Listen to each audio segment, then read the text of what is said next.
বিসমিল্লাহির রহমানির রহিম। My dear students and viewers, আজকে সায়েন্সের নতুন এক্সপেরিমেন্টে তোমাদের স্বাগত জানাচ্ছি। আজকে আমরা তৈরি করব কিভাবে ফুসফুস তৈরি করতে হয়। আমরা জানি যে ফুসফুস কি করে, কার্বন ডাইঅক্সাইড নির্গমন এবং অক্সিজেন গ্রহণের সহায়তা করে।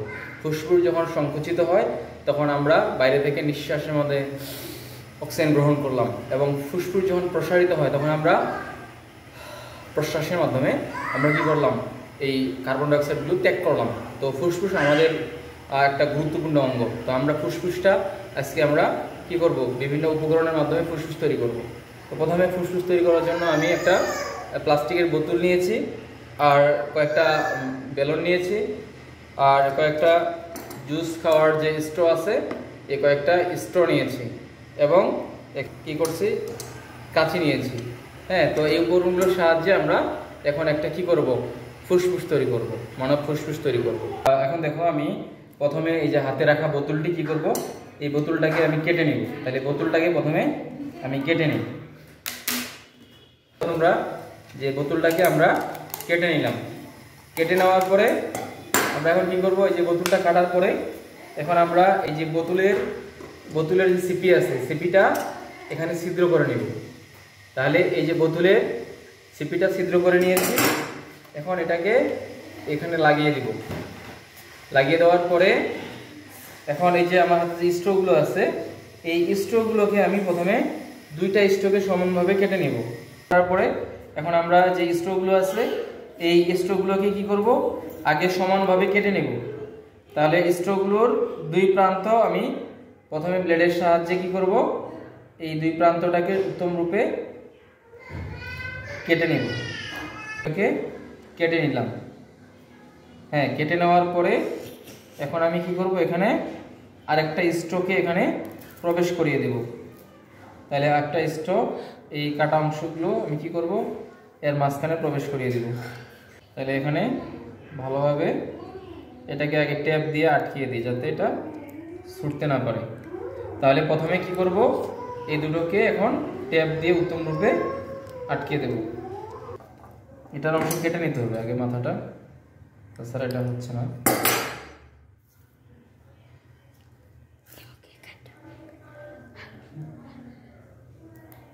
তো বেলুনের এই মাথাটা কেটে নিতে হবে।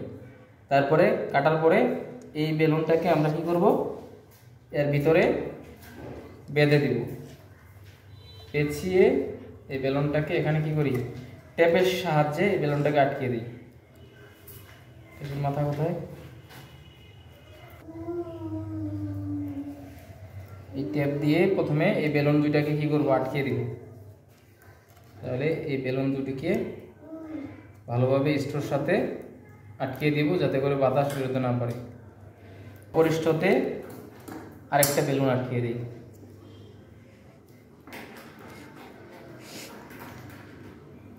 তাহলে এই স্ট্রোতে কি করি, আরেকটা বেলুনকে আটকিয়ে নিই,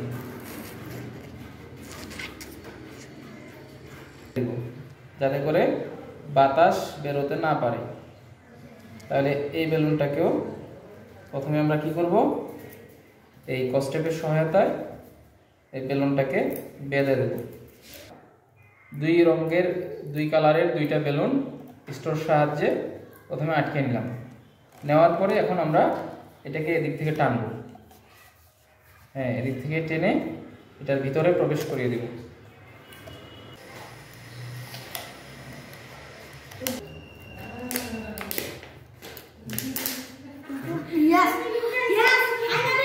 তো ভিউয়ার্স দেখো, তাহলে আমরা শেষ পর্যন্ত একটা মানবদেহের ফুসফুস আমরা বানিয়ে নিলাম।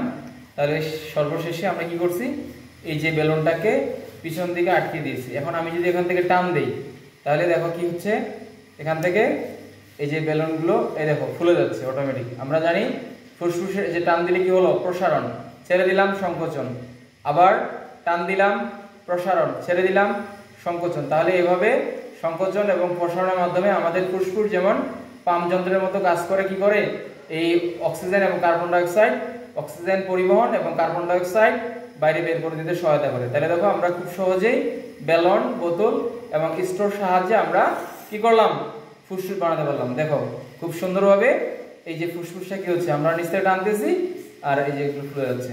তো ক্লাসে সম্পৃক্ত থাকার জন্য সবাইকেই ধন্যবাদ জানাচ্ছি।